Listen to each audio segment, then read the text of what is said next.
Ads లేకుండా latest episodes చూడండి. నిజమేనా? కథలు చెప్తున్నావా? కావాలంటే టచ్ చేసి చూడండి బుల్లిబాబు గారు. స్పూన్తో కొట్టి మీకు ఇది బంగారమే అని నిరూపిస్తాను.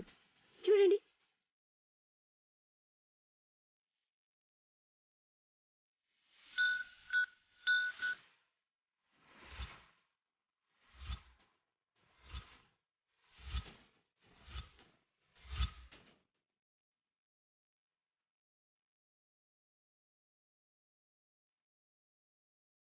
ఇప్పుడు ఒప్పుకుంటారా?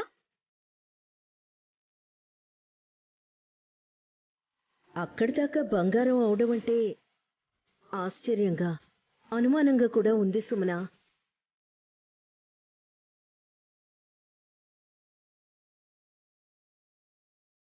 విస్తుపోవడం సహజమే. అనుమానం దేనికత్తయ్యా? ఏం సరిగుంటే నీ కళ అయిందా అని. అబద్ధం చెప్పకుండా నిజం చెప్పు చెల్లి. దాచుకోవడానికి ఏముంది ఇందులో? ఇందాక కొంగులో దాచుకున్నావు కదా అని. వెంటనే చేయి చూపిస్తే ఈర్ష్యపడతారనుకున్నానక్క. నీకు కలిసొచ్చేదాన్ని ఎవరు కాదంటారు చిట్టి.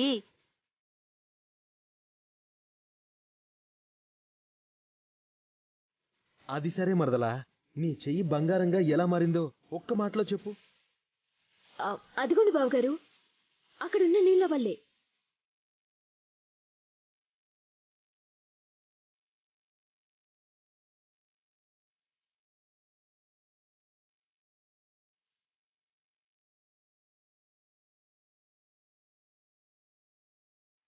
ఆ నీళ్ల వల్ల నీ చెయ్యి అలా అయిందా?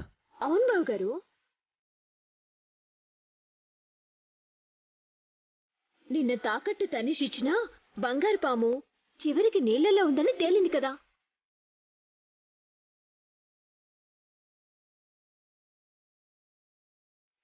దాన్ని బయటికి తీసేటప్పుడు నీళ్లు బంగారు వర్ణంలోకి మారటం మీరు చూశారు కదా.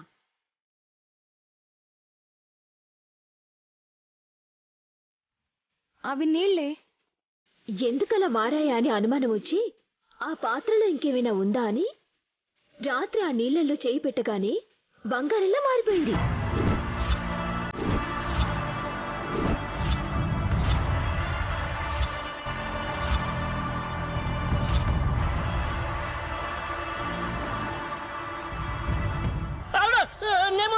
ఆగు మావయ్య, ఆగు.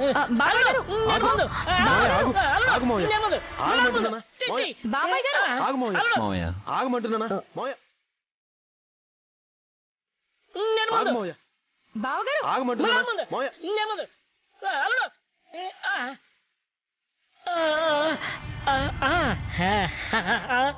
మారిందా? మారలేదల్లుడు.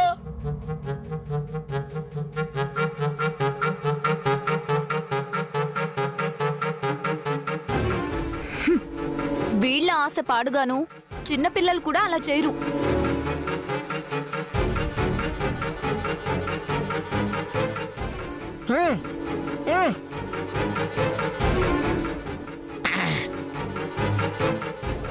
మావయ్య, నా చెయ్యి గోల్డ్ కాలేదు. నా చెయ్యి కూడా అలాగే ఉంది అల్లుడు.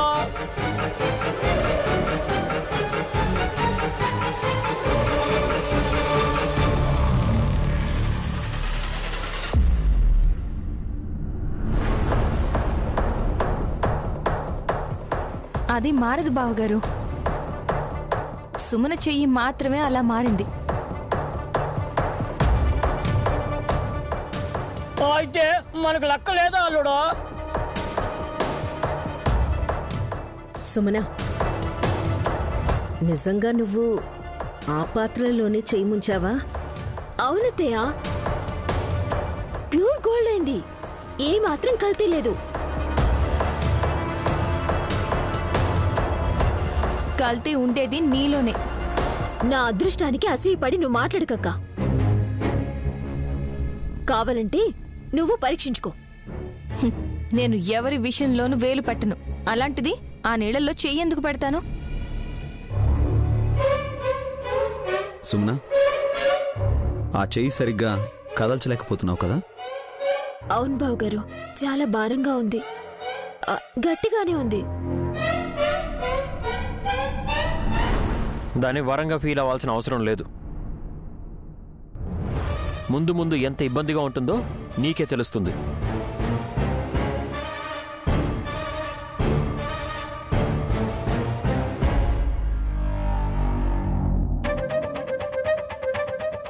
తినరా? మళ్ళీ మధ్యాహ్నం. సుమన, ఒకసారి ఇలా రా. చెప్పండి అత్తయ్య. నేను చెప్తాను, రా.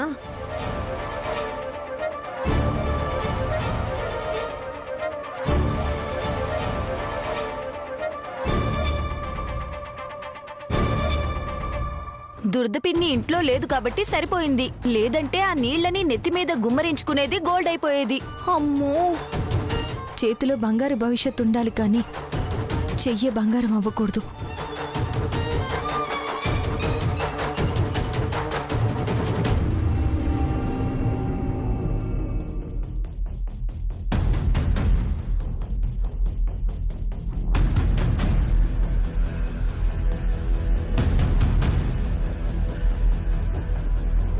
ఇందాకటి నుంచి చూస్తున్నాను, పుస్తకాలు ఫైల్స్ మళ్ళీ మళ్ళీ చూస్తున్నారేంటి బాబు గారు?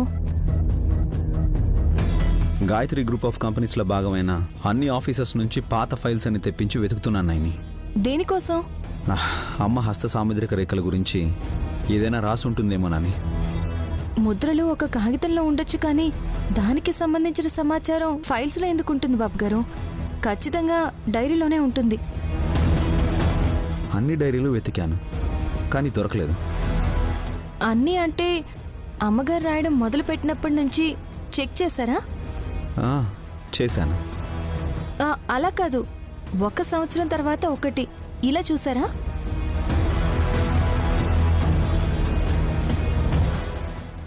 ఏదైనా సంవత్సరం మిస్ అయిందా? గుర్తు తెచ్చుకోండి బాబు గారు. 1997. ఎస్, నిజమేనని. 1997 ఆ సంవత్సరం డైరీ దొరకలేదు. అంటే అన్ని డైరీల్లోనూ హస్త సాముద్రికల గురించి అమ్మగారు ఎక్కడా రాయలేదు, ఒక్క డైరీలో తప్ప. 1997. అదెలా మిస్ అయింది? అమ్మగారు దాన్ని పోగొట్టుకున్నారా లేకపోతే జాగ్రత్త పరిచారా? లేదంటే ఎవరైనా ఆ డైరీని దొంగతనం చేసుంటారా? ఈ కోణంలో ఆలోచించి దారిని మనమే ఏర్పాటు చేసుకోవాలి బాబుగారు.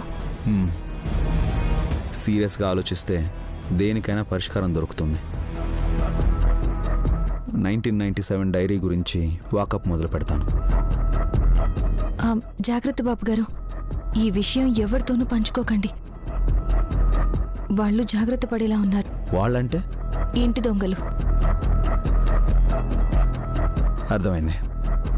2 రోజులు ఆగి ప్రయత్నం మొదలు పెడతాను.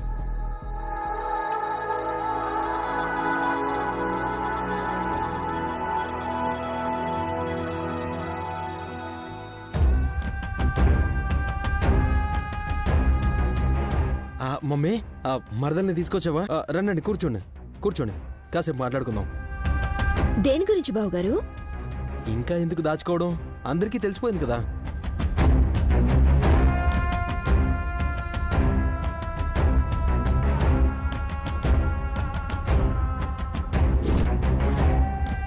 నా చిన్న కోడలు బంగారమని 10 మందికి చెప్పుకున్నాను. కానీ ఇప్పుడు అరచేయి మాత్రమే బంగారం అయిందని ఎలా చెప్పును? ఈ విషయాన్ని జనాలకు చెప్తే ఊరుకుంటారా అత్తయ్య? తండోపు తండాలుగా కదిలొచ్చి నీ చేతిని చూస్తారు.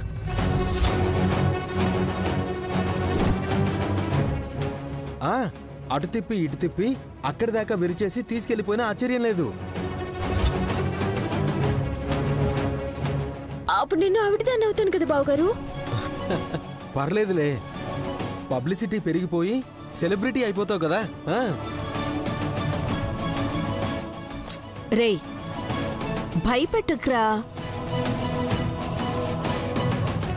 అదృష్టం చేతికి అందుతుందనుకుంటే చేతికే అంటించుకుంది సుమన. నన్నెందుకు తీసుకొచ్చారో చెప్తారా అత్తయ్య?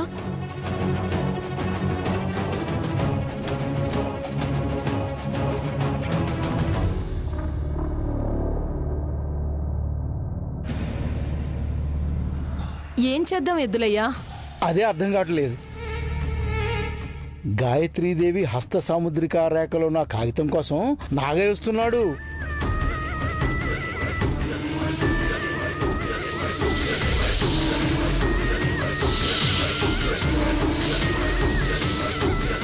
ఆ కాగితం తీసుకొని ఎక్కడైనా దాచేద్దామా? అలా చేస్తే నాగయ్య మనల్నే కాటేస్తాడు. మరి ఎలా? దాన్ని దాచేయకపోతే నాశనం చేసేస్తాడు కదా. విశాల క్షమతలున్నా బాగుండేది. ఏదో పూజ ఉందని వెళ్ళిపోయింది.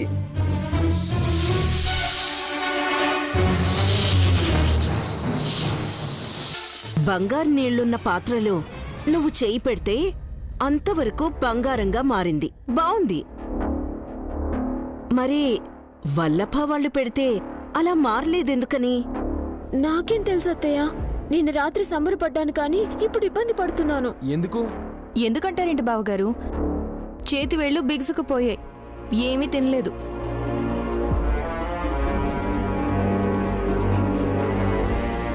వేళ్ళు మామూలుగా కదలాడేలా ఉంటే వాటిని కూడా కొరుక్కు తినేది.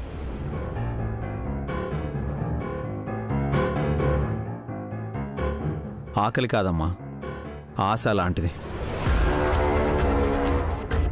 మీరు కూడా ఎందులోనైనా చేతులు ముంచాలని చూడకండి, కాల్చుకుంటారు.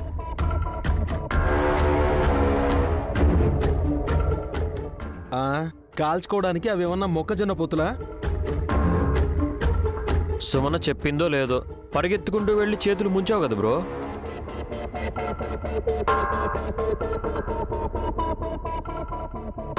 రే, మీ అన్నయ్య అదృష్టాన్ని పరీక్షించుకున్నా నీకు తమాషాగా ఉందా?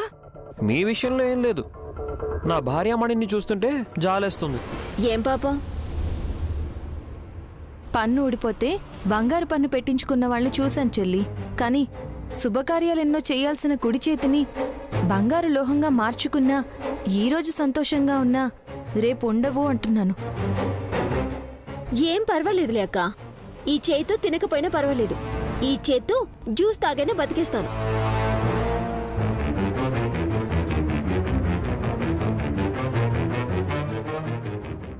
వదిలేయండి, సుమనని కాదు, తన మీద పెట్టుకున్న ఆశల్ని.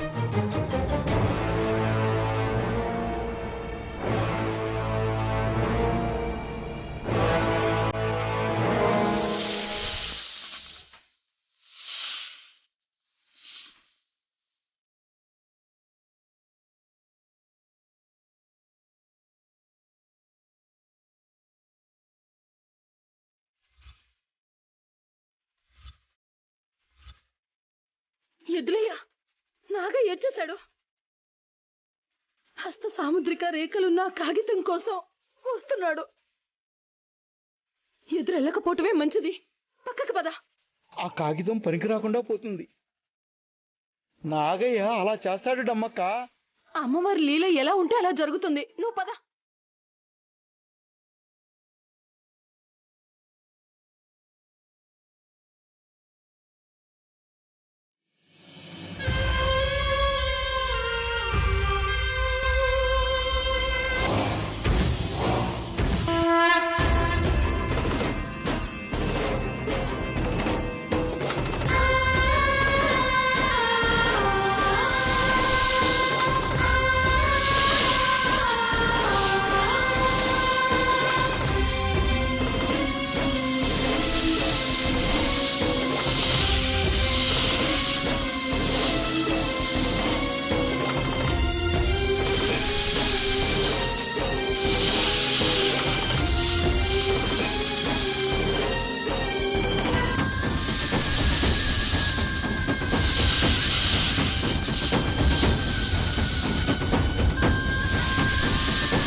నాగయ్యను అడ్డుకోవడానికి నాగులమ్మ వచ్చింది. అంటే పెద్ద బుట్టమ్మా. అలా అని వదిలేస్తే సుమన అవస్థ పడుతుంది బాబుగారు. పడని వదినా, దురాశ దుఃఖానికి చేటు అని తెలుసుకుంటుందిలే. కడుపుతో ఉన్న ఆడపిల్ల ఇబ్బంది పడరాదు విక్రాంత్ బాబు.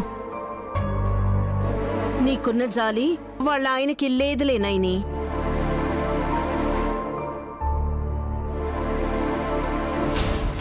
నువ్వే అమ్మవారిని వేడుకుని బంగారు చెయ్యి మామూలు చెయ్యి అయ్యేలా చూడు నాయని.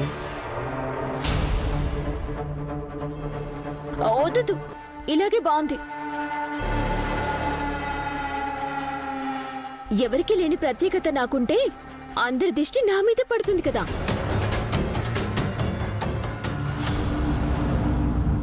దిష్టి పెట్టారంటే ప్రాబ్లం అవుతుంది. పైగా ఏదైనా సెప్టిక్ లాంటిదైతే నీకే ప్రమాదం.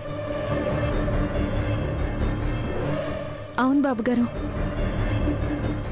ఇలాంటి విషయాల్లో విశాలాక్షి అయితే పరిష్కారం చెప్తుందనుకుంటా. తను రేపే వస్తానంది. అప్పటి వరకు బంగారం అయినా సరే భరించాల్సిందే.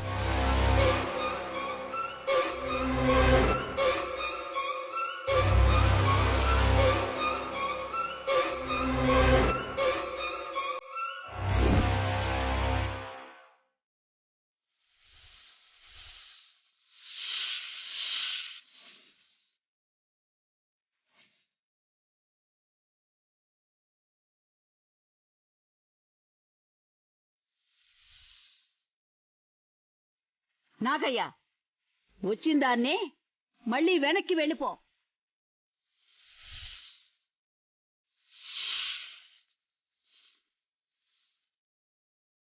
గాయత్రమ్మ బతికే ఉన్నప్పుడు నువ్వు నాగప్పగా, నేను నాగులమ్మగా ఆ తల్లికి పరిచయం.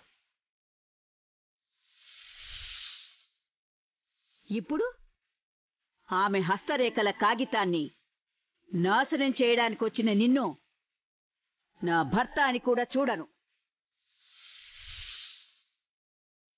నీ స్థానంలో వేరే ప్రాణి ఉన్నా సరే ప్రాణం తీసేదాన్ని. వెళ్ళిపో.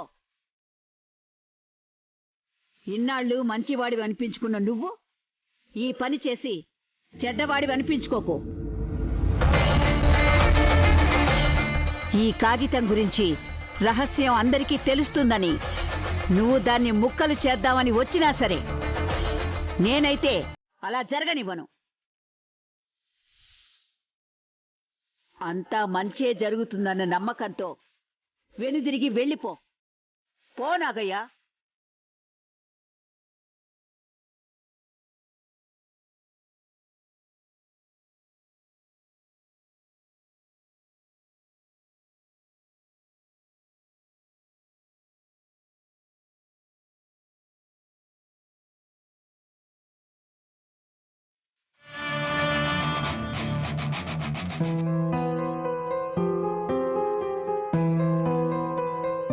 రే విక్రాంత్, రేపు మార్నింగ్ ఈ ఫైల్ని జీకే గారికి ఇచ్చేసాయి. రేపు మార్నింగ్ అంటే కొంచెం కష్టమే బ్రో. సాయంత్రం ఇవ్వనా? వేరే పని ఏమైనా ఉందా? అది యాక్చువల్లీ ఉదయమే. రే నసుగుతావేంట్రా? నువ్వు పని చెప్పాక నీ తమ్ముడు చేయకుండా ఉండడు కదా నాన్నా. నా తోడబుట్టినవాడు కాస్త నీకు తోడయ్యాడు. కలిసిమెలిసి ఉంటే సంతోషమే కదా బావగారు. కానీ ఎంత క్లోజ్గా ఉన్నా మనసులో మాట చెప్పడానికి వాడు కంగారు పడిపోతున్నాడు. విక్రాంత్, ఏంట్రా ఓపెన్గా చెప్పు. చెప్పరా బాబు, రేపు నా పెళ్ళాం సీమంతం, పొద్దున్నే ఇంకా ఏ పని పెట్టకు అని.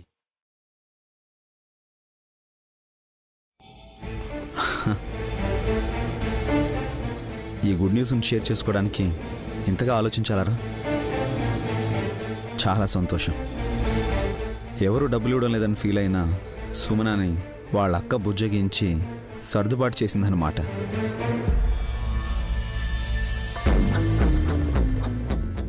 నేనేం ఇవ్వలేదు బాబుగారు.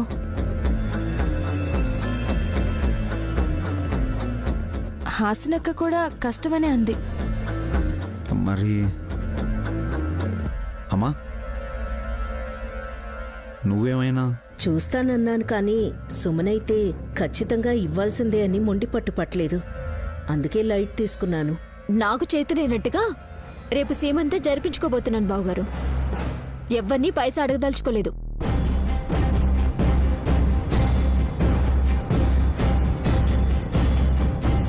కోటేశ్వరుల ఇంట్లో శుభకార్యం ఇంత చీప్గా చేస్తున్నారేంటని జనమన్నా నేను పట్టించుకోను.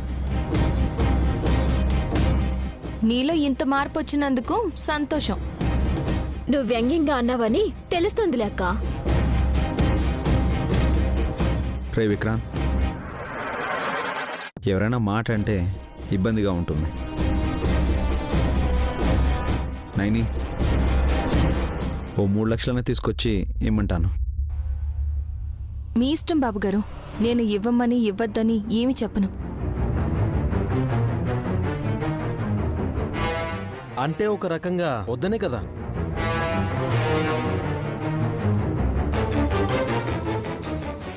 మనవెందుకురా వాటి అర్థాలు చెప్పడం?